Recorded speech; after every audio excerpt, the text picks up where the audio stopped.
네, 오늘 말씀은 염려하지 말고 감사함으로 기도하라 라는 제목으로 말씀을 나누겠습니다. 실존 철학자 하이데거는 인간에게 세 가지 고민이 있다고 말합니다. 첫 번째 고민은 물질에 대한 고민. 여러분 다 고민이 있으시죠? 물질. 또 두 번째는 사람에 대한 고민. 또 세 번째는 자기 자신에 대한 고민이 있다고 이야기합니다. 그래서 사람들은 살아가면서 열심히 노력을 해서 물질을 얻고 나면 그 다음에는 다른 사람을 컨트롤하고 싶어 하죠. 그리고 그것도 시간이 지나면 이제 마지막으로 자기 자신을 향한 고민에 빠지게 된다고 합니다. 근데 우리가 노력하면 물질에 대한 고민은 어느 정도 해결할 수가 있어요. 열심히 일하고 노력하다 보면 돈을 모을 수가 있죠. 그런데 다른 사람을 내 뜻대로 움직이고자 하는 건 쉽지가 않아요. 이건 일부의 사람들만 어떻게 보면 성공할 수 있는 거죠. 여러분 결혼해서요 살면 다 행복할 것 같지만 그렇지 않아요, 여러분. 결혼 안 한 우리 청년들에게 실망을 드려서 죄송하지만 당연히 어려운 건 거예요. 그러니까 저 사람 내 마음처럼 행동하겠지, 이건 어렵다는 거죠. 마지막으로 자기 자신에 대한 고민. 나 자신을 내가 원하는 대로 살아가는 게 굉장히 힘든 거예요, 여러분. 세 번째 고민은요, 거의 우리의 힘으로 해결하기가 어렵다. 이 세 번째 고민은 오직 하나님의 도우심으로만, 믿음으로만 우리가 이 세 번째 고민을 해결할 수가 있습니다. 여러분 인생을 살다 보면 근심, 걱정, 염려 다 있죠. 지난 한 주간 여러분들 어떻게 행복하셨습니까? 아니면 고민 가운데 사셨습니까?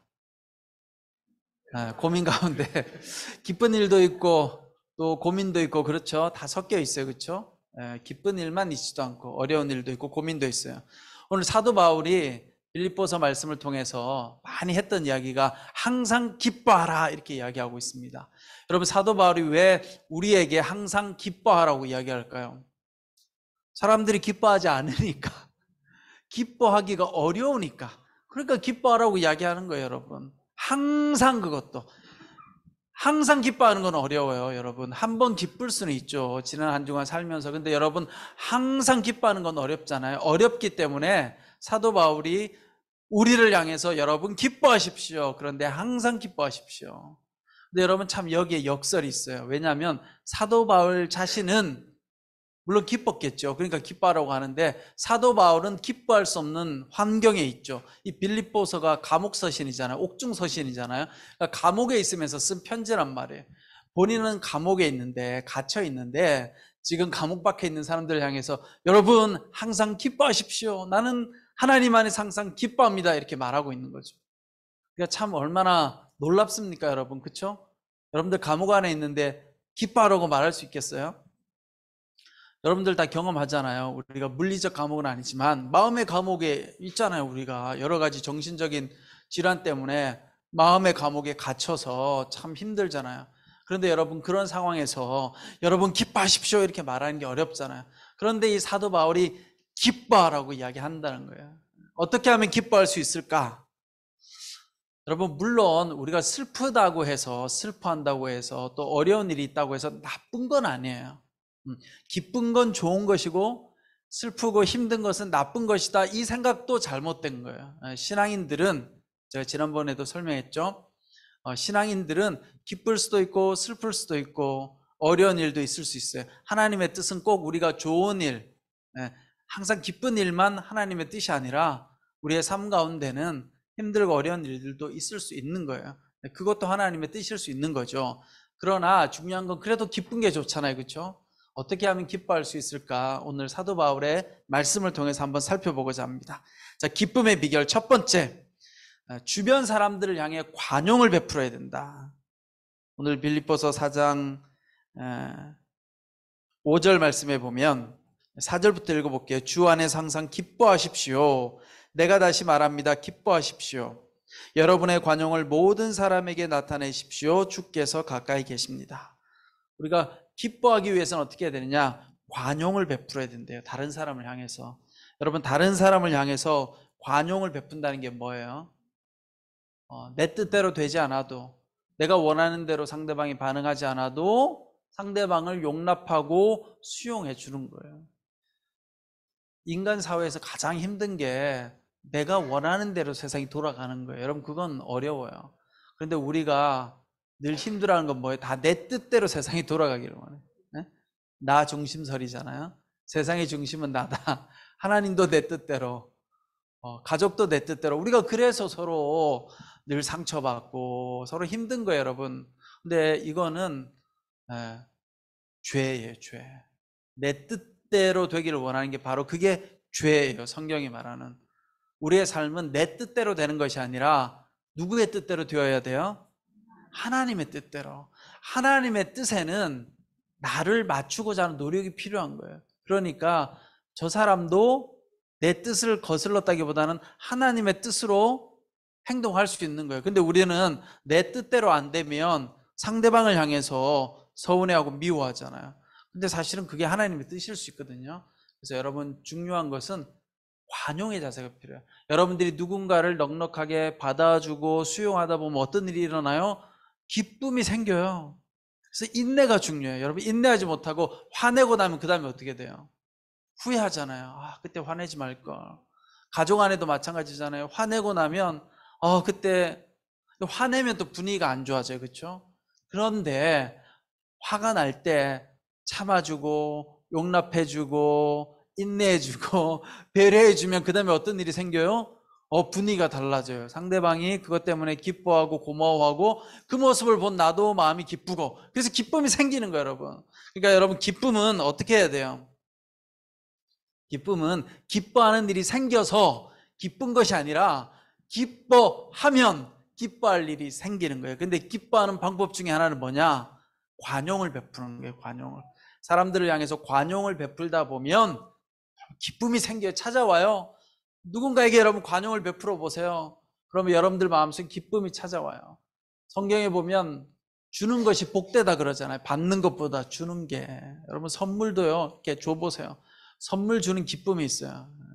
받는 것도 기쁨이지만 누군가한테 선물을 주면 그 사람이 좋아하잖아요. 그 좋아하는 모습을 보면 우리가 행복하죠. 그래서 여러분, 기쁨의 비결은 뭐냐? 첫 번째, 관용을 베풀어야 된다. 그러니까 여러분, 이번 한 주간 세상에 살아가면서 기뻐하기 위해서 어떻게 해야 돼요? 주변에 관용을 한번 베풀어 보세요. 두 번째, 기쁨의 방안, 기뻐하기 위해서 오늘 말씀해 보니까 염려하지 말고 하나님께 기도하라. 그래서 오늘 말씀 6절에 보니까 아무것도 염려하지 말고 오직 모든 일에 기도와 간구로 여러분이 구할 것을 하나님께 감사함으로 아뢰십시오. 자, 기쁨의 두 번째 비결은 뭐냐? 염려하지 말고, 그 다음 뭐예요? 기도하라, 기도하라. 네. 여러분, 우리가 염려한다라는 건 영적으로 어떤 의미가 있느냐? 하나님에 대한 의심이에요. 하나님의 인도하심에 대한 의심이고, 하나님을 신뢰하지 못하는 행동이 근심, 염려.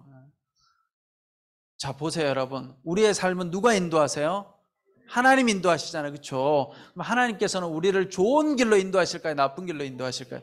좋은 길로 인도하시죠. 그런데 우리가 내 눈앞에 펼쳐진 상황과 환경만 보고 염려한다는 건 뭐예요? 하나님께서 내 삶을 인도한다는 걸 잊어버리고 사는 거죠.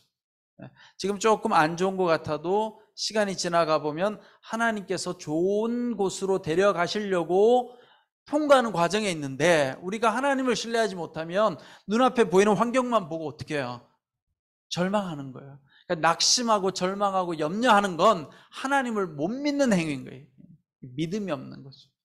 그래서 여러분들이 힘들고 어려운 일이 생길 때마다, 그래서 여러분, 우리가 뭐가 필요하냐, 이런 말씀을 듣고, 오늘 여러분 이 예배 때 말씀 듣고 잊어버리시면 안 되고, 이 말씀을 듣고 새겨놨다가 힘든 일이 있을 때, 그렇지, 오늘 말씀해 보니까 염려하지 말고 하나님 앞에 기도하라고 했지. 염려가 생길 때는 염려하는 게 당연한 거예요. 그러나 그때 우리가 염려에 빠지면 안 되죠. 염려에 빠지지 말고 어떻게 해요? 맞아, 지금은 나도 모르게 염려가 되는 상황이지만 하나님이 반드시 내가 잘 인내하고 견뎌내면 좋은 길로 인도하실 거예요. 여러분, 이게 믿음이고요. 이 믿음을 잘 갖고 있는 사람하고 요 믿음이 없는 사람은 인생이 달라져요. 인생이. 그건 여러분들의 몫이에요. 하나님은 여러분들에게 복을 주시려고 작정하고 있는데 선택은 내가 하는 거예요. 예. 이게 하나님의 사랑이죠. 그럼 부모님이 자녀한테 야, 다 널 위해 하는 거야 하고 잔소리 하잖아요. 잔소리 하는데 자녀 입장에서 그걸 부모님이 하는 이야기를 어떻게 받아들이냐에 따라서 삶이 달라질 수 있는 거예요. 그래서 중요한 건 여러분, 염려는 믿음이 없는 행동이다. 자, 사도 바울은 오늘 이 빌립보서를 통해서 항상 기뻐하라, 염려하지 마라 라고 이야기하잖아요. 여러분, 사도 바울이 이런 말을 하기가 참 어렵잖아요. 지금 감옥에 있잖아요. 그런데 그가 염려를 택한 것이 아니라 기쁨을 택한 건 뭐예요? 하나님께서 내 인생을 선한 곳으로 인도하실 거야 라고 하는 믿음이 있었기 때문에. 그래서 사도 바울은 감옥에 있지만 거기서 찬양도 하고 기뻐할 수 있었던 거예요. 물론 여러분, 사도 바울을 보면 여러분들 기쁘세요? 여러분들이 감옥에 가서 갇혀있고 일평생 동안 복음 전하는데 매 맞고 배고프고 그럼 여러분 행복할 것 같으세요? 아닐 것 같죠? 그럼 하나님이 여러분들한테 그런 어려움 안 주세요. 걱정하지 마세요. 하나님이 다 수준만큼 주거든요. 그러니까 우리한테는 그런 거 안 주셔. 근데 인간적으로 보면 사도 바울이 우리는 별로 안 기뻐 보일 수 있잖아요. 기쁜 게 맞아요. 왜냐하면 사명으로 살아가는 사람은요, 행복하기 때문에 그 사명을 하는 거예요. 굳이 그걸 하는 이유가 뭐예요? 여러분, 저 히말라야 산에 등산하러 가는 분들이 있잖아요. 굳이 그 추워 죽겠는데 가가지고 안타깝게 거기서 그냥 동사하는 분도 있고 추락해서 그런 분도 있는데 그거 가잖아 맨날. 여러분 가고 싶어요? 안 가고 싶잖아요. 돈 줘도. 왜 가요? 좋다잖아 그분들은 그게. 그러니까 우리 눈에 안 좋아 보이는 것도 어떤 사람에게는 그게 사명이면 행복한 거예요. 그러니까 여러분들이 아유 나는 저런 거 힘든데 걱정하지 마세요. 하나님 그런 거 안 주세요. 그렇지만 여러분들 삶이 힘들고 어려울 때 그때 뭐가 필요하냐? 낙심하면 안 되고 어떻게 해야 돼요? 기도해야 되는 거예요. 이 근심 걱정을 이기는 방법은요, 주여 근심 걱정 안 하게 해주십시오. 기도해야 돼. 기도 안 하고 인간적인 방법으로 즐거운 일을 찾아 헤매도 근심 걱정은 계속 남아있죠. 마음에 이렇게 찜찜하게 남아있어. 그렇죠? 그래서 그럴 때 어떻게 해요? 기도하는 거죠. 그래서 오늘 말씀을 보면 오직 모든 일에 기도와 간구로, 기도와 간구가 똑같은 의미이기도 하고 뭐 다르다고 하기도 하고, 주석을 보니까 기도는 하나님 앞에 나아가는 것이고 간구는 좀 더 구체적으로 하나님 앞에 하는 거다 뭐 이렇게 표현하는데 똑같은 말이에요. 그러니까 뭐냐면 여러분들 힘들고 어려울 때 뭐 해야 돼요? 기도하라는 거예요. 기도하고 나면요 우리 마음이 달라져요. 그런데요 보통의 인간들은 기도하고 싶은 마음이 안 생겨요. 네. 그리고 기도하고 싶지가 않아요. 기도해도 아무런 일이 안 일어날 것처럼 느껴져요. 그래서 우리가 기도 안 하는 거죠. 근데 기도를 시작하면 여러분 마음이 어떻게 돼요? 기도하다 보면 마음의 변화가 일어나요. 나도 모르게. 왜냐하면 성령 하나님께서 임하시거든요. 그래서 기도하는 가운데 우리의 마음이 변화되고 우리의 마음 가운데 뭐가 생겨요? 용기가 생기고 하나님을 붙들고 가면 이 어려움도 이겨나갈 수 있겠다라고 하는 마음이 생기는 거예요. 그래서 기도를 시작하는 게 중요해요. 역시 여기에는 뭐가 필요해요? 여러분들의 의지가 필요하죠. 근데 의지가 잘 안 생기니까 어떻게 해야 되느냐? 예배 자리에 자꾸 오고. 여러분들 그 방법밖에 없어요. 내가 가만히 있잖아요. 자연 상태로. 그러면 예배 안 드리고 싶어요. 그게 정상적인 사람의 마음이에요. 왜냐? 죄인이기 때문에. 이 죄의 특징이 뭐예요? 하나님하고 멀어지는 게 죄거든요. 그러니까 우리는 가만히 있으면 우리가 죄인이어서 죄의 속성으로 돌아가는 거예요. 그러니까 예배도 안 하고 싶고 기도도 안 하고 싶고 그 다음에 부정적인 생각이 자꾸 찾아오고 또 상대방을 내가 원하는 대로 내 뜻대로 움직이고 싶고 그렇게 바뀌는 거죠 사람이. 그래서 여러분 우리가 기도해야 되는데 기도가 잘 안 되니까 어떻게 예배의 자리에 자꾸 넣는 거죠. 우리 한밤 예배도 열심히 하시고 또 평소에 주중에 새벽 기도도 오시고 유튜브로도 보시고 수요 예배도 나오고 순 예배도 하고 일주일 내내 예배가 있잖아요. 오늘 이렇게. 왜 그래요? 예배에 나가야 내 생각이 바뀌어질 수 있는 거예요. 그래서 여러분 하나님 앞에 염려가 찾아올 때는 하나님 앞에 나아가야 된다. 그러면 하나님께서 우리의 간구를 들으십니다. 왜냐? 하나님은 여러분과 저를 사랑하셔서 자신의 사랑하는 외아들을 주셨대요. 생명으로.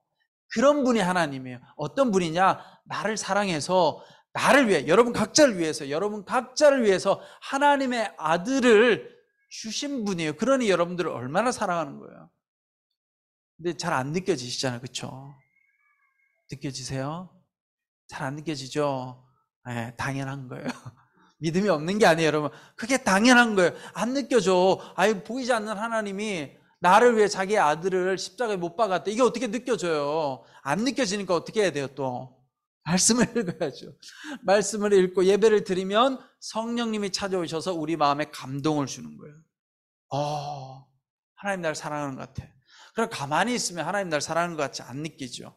여러분, 사랑하는 사이에도 사랑한다고 말해주지 않으면 어느 순간 저 사람이 나를 사랑하나? 그렇게 되는 거예요. 아무리 친한 친구 사이여도 시간이 지나서 친구야 고마워, 친구야 사랑해 선물을 주지 않으면 저 친구가 날 사랑하나? 최근에 보니까 저 친구 하는 행동이 별로 날 배려하지 않네? 이렇게 생각할 수 있는 거죠. 우리 온누리교회 저하고 친한 친구가 있어요. 목사님 중에. 근데 이제 그 목사님이 조만간 담임 목사님을 나갈 것 같아요. 좋은 교회. 그래서 이제 이 친구가 그러는 거예요. 저한테. 너무 고맙대요. 저한테 밥을 사겠대. 제가 잘 되면. 근데 왜 밥을 사느냐? 제가 온누리교회로 본인을 인도했대요. 나 잊고 있었는데. 제가 그 목사님 온누리교회 처음에 파트사에 갈 때 제가 소개해서 온누리 들어왔거든요. 친구 사이지만 이렇게 늘 고마워하고 표현해 주니까 제가 또 가슴이 뭉클한 거예요. 이 친구가 나를 고마워하는구나. 자, 여러분, 중요한 건 우리가 하나님 앞에 나아가야 된다. 하나님 앞에 기도하고 간구하다 보면 우리 안에 있는 염려가 줄어들고 사라진다. 그래서 여러분, 이사야서 26장 3절에 보면 이런 말씀이 있어요. 주께서 심지가 견고한 자를 평강의 평강으로 지키시리니 이는 그가 주를 의뢰함이니이다. 어떤 사람을? 심지가 견고한 사람에게 평강으로 지켜주신대요. 심지가 견고한 게 뭐예요? 하나님을 꽉 붙잡고 있는 거죠. 믿음이 안 흔들리고. 여러분들이 하나님을 꽉 붙잡고 있으면 하나님은 어떤 복을 주세요? 평강으로 인도해 주신대요.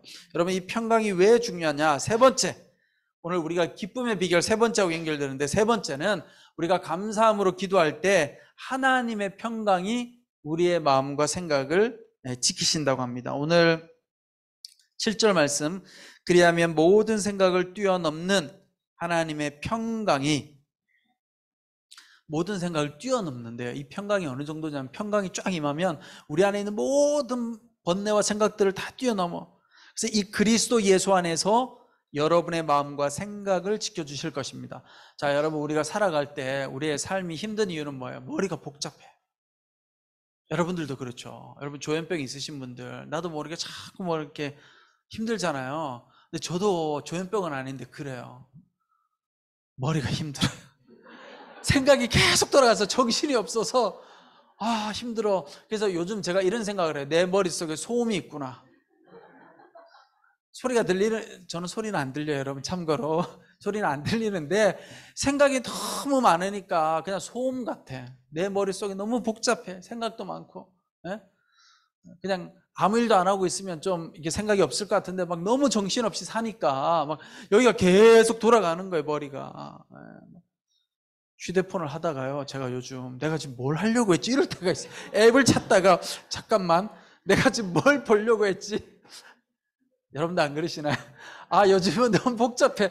뭘 지금 내가 하려고 들어왔다가 딴 거라고 해서 카톡을 보고 있고, 카톡보다 다시 생각났어요. 내가 지금 왜 이 스마트폰을 들여다보고 있지? 그래서 다시 생각을 추적해가지고 원래대로 찾아가고, 머리가 너무 복잡해요. 그런데 하나님의 복이 뭐냐면, 기도하면, 염려가 있을 때 기도하면, 여러분 보세요. 우리는 보통요, 기도의 응답을 이렇게 생각해요. 하나님, 저 이번에 취업하게 해주세요.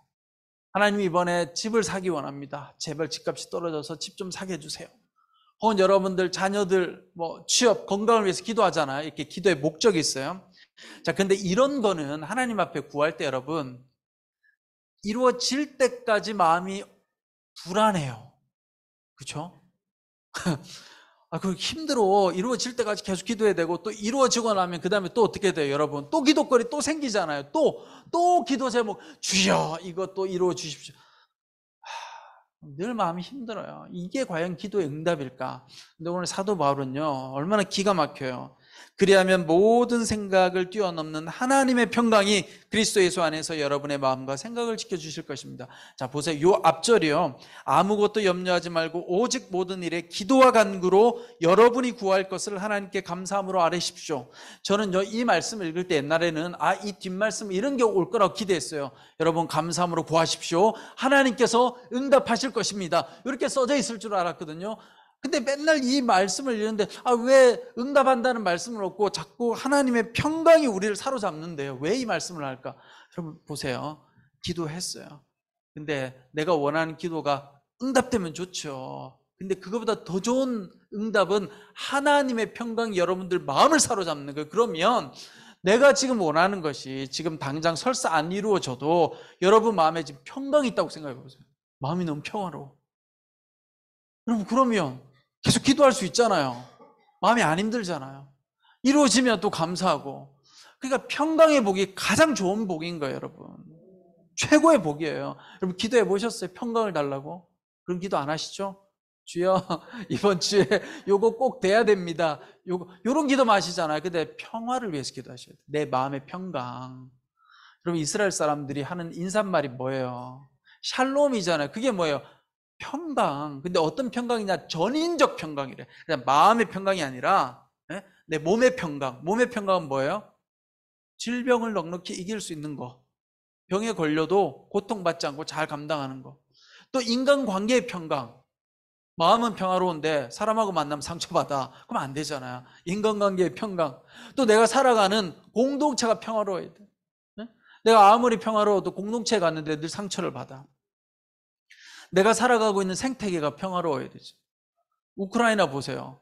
러시아에서 댐을 폭파해가지고 지금 갑자기 막 홍수가 나버렸잖아요. 그러니까 샬롬이라는 건 전인적 차원의 평강인데 이게 복인 거예요. 하나님의 복. 그러니까 샬롬하고 인사하잖아요. 하나님 앞에 여러분 그 기도를 하셔야 돼요. 뭐 당장 이루어지는 응답은 좋죠. 근데 그거는 내일 되면 또 괴롭잖아요. 또 우리가 기도 제목이 있잖아요. 그러니까 늘 여러분들 같이 기도해야 되는 기도의 세트가 뭐예요? 첫 번째, 주여 나에게 평강을 주십시오. 그리고 그 다음에 뭐 해야 돼요? 여러분들이 소원하는 기도를 하시는 거예요. 아시겠죠? 평강이 임하면 내 생각과 내 모든 마음을 하나님께서 사로잡아서 힘들지 않는데요. 제가 일전에 설교 때도 말씀드린 적이 있는데 저는 이 하나님의 평강을요 제가 누려본 적이 있어요. 한 5년 정도. 여러분들은 이 맨날 말씀에 평강을 누리라고 하니까 뭐 당연하고 별로 기대도 안 하셨잖아요. 근데 하나님의 평강은 다른 거예요. 우리가 생각하는 보통 평화는요 뭐가 내가 원하는 게 잘 이루어지거나 문제가 없으면 평강이라고 생각해요. 그런 평강 아니고 하나님이 주는 평강이 임하면 환경하고 상관없이 그냥 마음이 평화로워요. 이건 복이에요. 하나님이 주는. 근데 저는 이런 복을 한 5년 정도 경험한 적이 있어요. 그게 언제였냐면요 저희 아버지가 돌아가시고 난 직후 가장 힘들고 슬플 때, 근데 역설적으로 가장 제 마음이 평화롭고 행복했던 시절이었어요. 네. 아버지가 돌아가시고 나서 그 11월 달에 돌아가셨는데 그 다음 달부터 저의 인생에 약 5년 동안 한량없는 평강의 복이 임했어요. 날마다 그렇게 평화로울 수가 없어요. 삶이 너무 평화로워. 진짜 그때는 제가요 세상의 모든 것이 행복해 보였어요. 그 어떤 사람이 나한테 시비 걸어도 마음이 안 상해. 하나도 마음이 안 아파. 정말. 그때는 정말 둥둥 떠다닌 것 같아요. 그런 복이 싹 사라지니까 인생이 힘들더라고. 희노애락이 막 찾아오잖아요. 계속 인생에. 여러분 이걸 위해서 기도하세요. 평강의 복을 달라고. 그러면 하나님께서 여러분들에게 평강의 복을 주시면 기쁨 가운데서 여러분 거할 수 있게 되는 것입니다. 자, 그런 점에서 여러분 모두가 또 이번 한 주간 살아가실 때 하나님 내가 기뻐하며 살기 원합니다. 첫 번째 기뻐하려면 어떻게 해요? 관용을 베풀라. 가장 가까이 있는 사람부터 가족들에게 친구들에게 투정하고 짜증내고 싶은 거 참고 수용하고 포용해 주는 거. 그러면 기쁨이 찾아올 것이라는 거죠. 자, 두 번째는 감사함으로 하나님 앞에 기도하라. 염려하지 말고 염려가 올 때는 무조건 기도해라. 기도가 힘들면 이렇게 하세요. 하나님 나는 기도하는 것도 힘들어요. 지금 마음이 염려가 가득 차 있습니다. 주님 나에게 은혜를 베풀어 주십시오.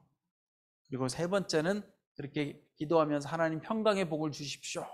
이렇게 기도하면 여러분들 삶 가운데 기뻐할 수 있는 그런 삶이 임하게 될 줄 믿습니다. 기도하겠습니다. 지금은 우리 주 예수 그리스도의 은혜와 하나님 아버지의 그 크신 사랑과 성령님의 감동, 감화, 위로 교통하심의 역사가 하나님 안에서 참된 평강의 복을 누리며 기뻐하며 살고자 하는 우리 한마음 공동체 모든 성도님들 한 분 한 분 머리 위에, 그 가정과 자녀들 위에, 모든 삶의 터전 위에 지금부터 영원토록 함께 하시기를 간절히 축원하옵나이다. 아멘.